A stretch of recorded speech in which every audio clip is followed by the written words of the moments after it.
et que cela a des bateaux. L'Olympique et le Titanic. Conçus et baptisés avec toute l'arrogance du XXe siècle naissant. Aux yeux de Peary, ces paquebots géants doivent inaugurer une ère de prospérité illimitée. Rien ne pourra se mettre en travers de leur route.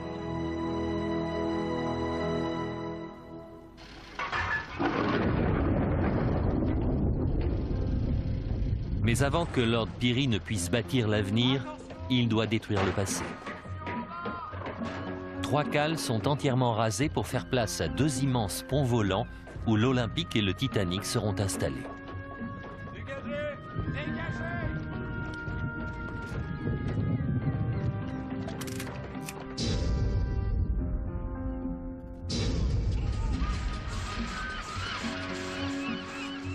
Au milieu du chaos, la vision de Peary commence à prendre forme.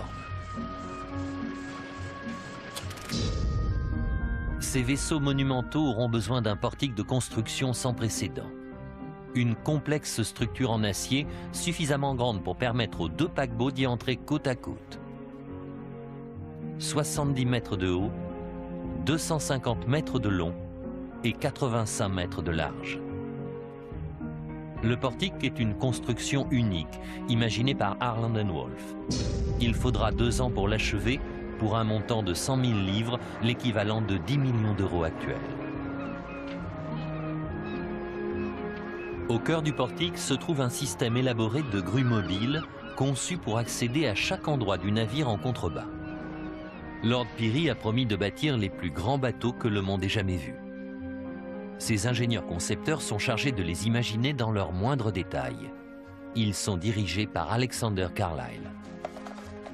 Mais c'est Peary qui a le dernier mot. Pour lui, l'Olympique et le Titanic doivent confirmer la prédominance d'Harland & Wolff dans le monde de la construction navale.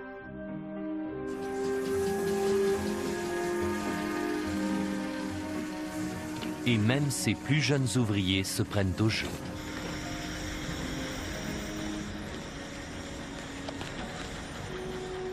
Tu en fais une tronche. C'est l'Olympique.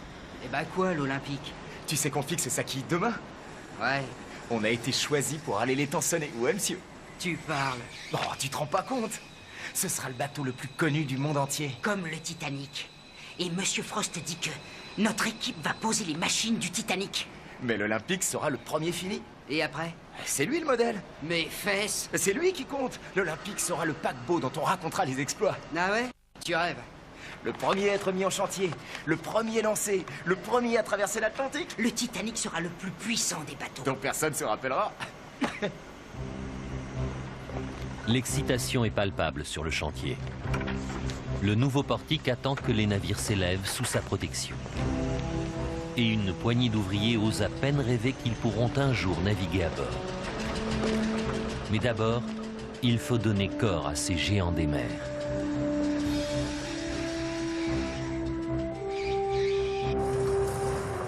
À peine 3 mois plus tard, la quille du Titanic est construite. C'est une gigantesque épine dorsale en acier qui soutiendra ses 269 mètres de longueur. La tôle de quille est à hauteur d'homme, donc facilement accessible pour les riveteuses de 7 tonnes suspendues au portique. Les blocs de bois placés dessous sont agencés avec soin, prêts pour la mise à flot finale. Pendant ce temps, la charpente en acier qui forme la cage thoracique du Titanic est en cours d'assemblage. Dans l'entrepôt de moulage, de la taille d'un terrain de football, des coupes transversales du navire sont dessinées à la craie, grandeur nature. Et les poutres en acier qui devront lui donner forme sont courbées pour leur correspondre. Un par un, les 300 éléments de l'armature de la coque sont mis en place.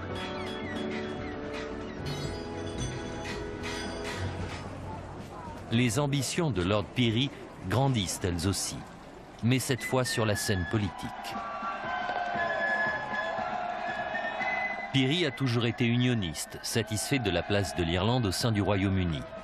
Mais soudain, il se convertit à la cause nationaliste. Il affirme que l'Irlande aura plus de chances de prospérer une fois affranchie de la domination britannique. De nombreux Irlandais partagent cette opinion et revendiquent un régime d'autonomie baptisé le Home Rule. Mais Peary joue avec le feu. Certains de ses propres ouvriers sont opposés à l'autonomie.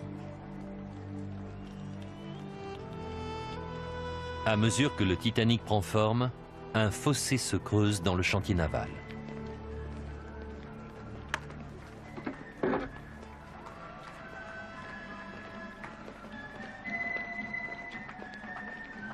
Alors, c'est comme ça qu'on travaille, jeune homme? Je faisais juste une petite pause, maman.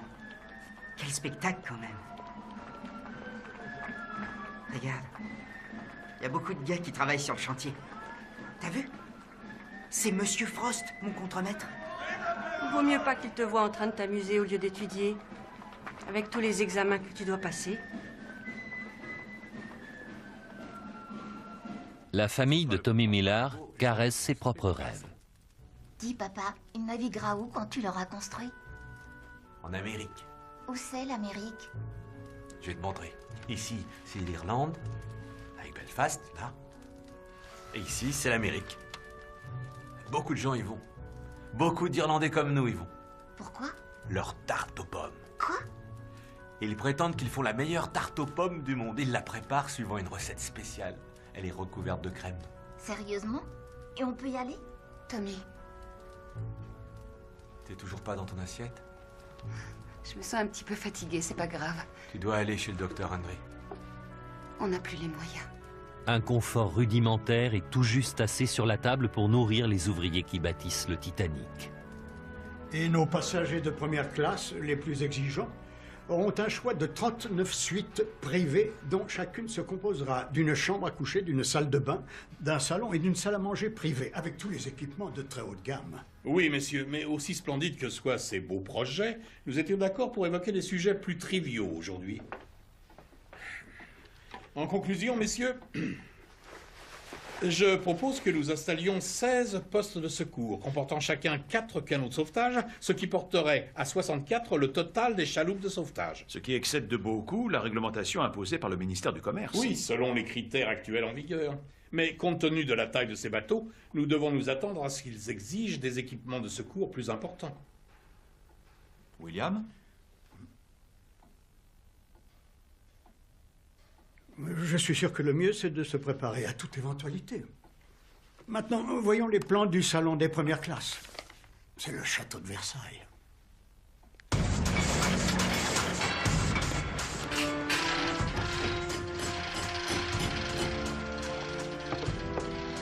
Au bout d'un an, le squelette du Titanic est en place.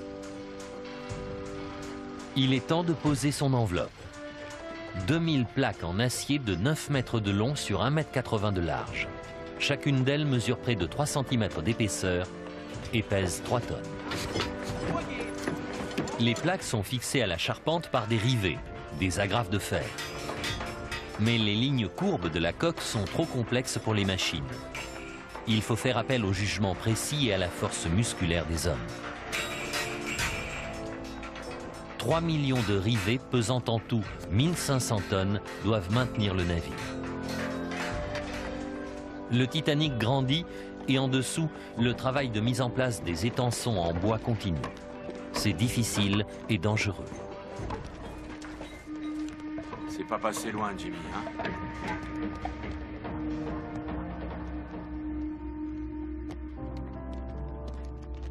Derrière l'effervescence du chantier, des problèmes se font jour. La question du statut de l'Irlande provoque un clivage de plus en plus net. L'opposition la plus virulente au projet séparatiste vient de l'Ordre d'Orange.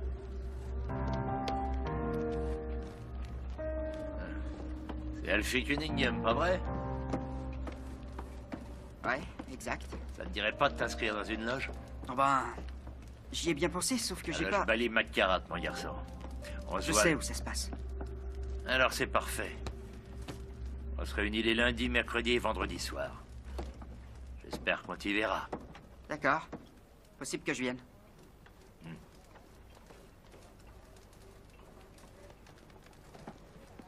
Tu le ferais? Je ferai quoi? T'irais à une réunion des orangistes? Quoi, ça te gêne? Bah, t'aurais l'air fin, avec le chapeau melon, l'écharpe, en train de taper sur cet idiot de tambour. Ta gueule, Flaherty! C'est une blague, où est ton sens de l'humour? Je cherche mon beau-frère, Tommy Millard. Où je peux le trouver? Sûr. Tenez, il est là-bas, vous voyez? Thomas! Thomas! Annie, qu'est-ce qu'il y a? C'est Jenny!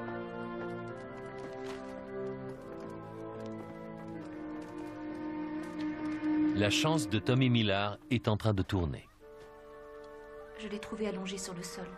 Le docteur dit que c'est du rhumatisme articulaire aigu. C'est grave, docteur. Avant la découverte des antibiotiques, les rhumatismes articulaires aigus étaient fréquents et leur issue presque toujours fatale. C'est bon, tu peux l'enrouler. On a assez de lest ici. C'est le même moule que tous les bateaux issus de vos chantiers. Francis Carruthers, représentant du ministère du Commerce, doit vérifier les normes de sécurité. 300 mètres de long. Oh, certes, je ne remets pas en doute sa taille. Il est colossal. Mais son hydrodynamique n'a pas changé d'un iota.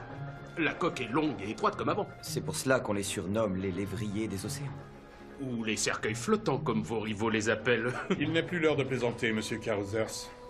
Nous devons parler de sécurité, pas d'esthétique. Ces discussions animées un an avant le départ en mer du Titanic seront capitales puisqu'elles vont malheureusement déterminer qui vivra et qui mourra. Et elles coûteront la vie à 2 des hommes présents dans cette pièce.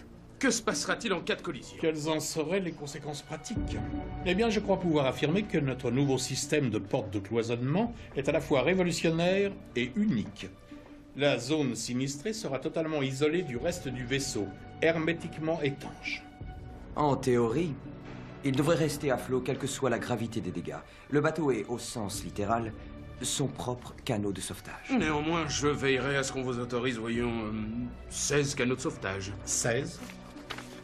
Dans le projet, il est prévu beaucoup plus que 16 canots. Mais 16, c'est le nombre équivalent au minimum légal, et Lord Pirrie le sait bien. Il en a parlé directement avec vous? Mais oui. La fourniture des canots de sauvetage, comme l'architecture, sont sous ma responsabilité. Pour Alexander Carlyle, au service de Harland & Wolff depuis 40 ans, c'est le point de rupture. Les règles en vigueur sont claires sur ce point. 16 canots de sauvetage, c'est suffisant pour un vaisseau de 10 000 tonnes et plus. Je suis d'accord, William, sauf qu'il faut multiplier par 5 ce chiffre pour nos vaisseaux.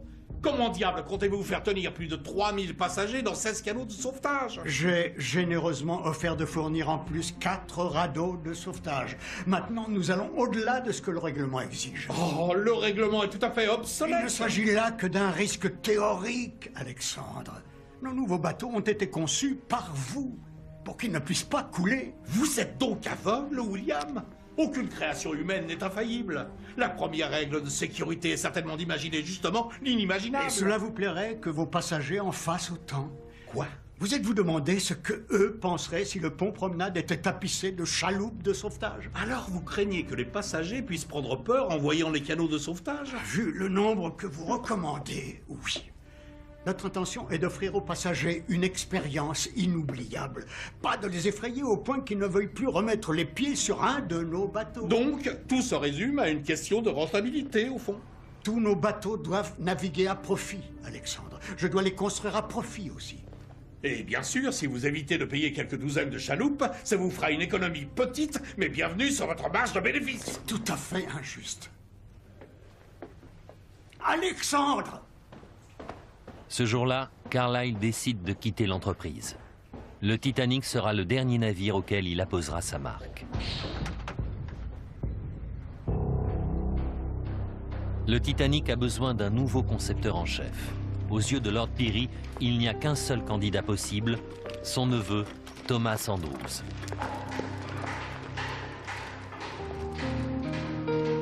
Au printemps 1910, la comète de Halley est visible dans le ciel au-dessus de l'Europe. Certains disent qu'elle était présente quand Thomas Andrews montrait son futur paquebot à sa jeune épouse, Hélène, enceinte de leur premier enfant.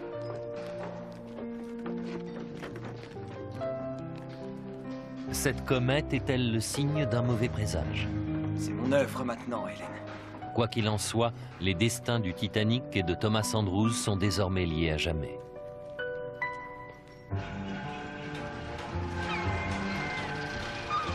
Au printemps 1910, la coque de l'Olympique est déjà couverte de plaques métalliques.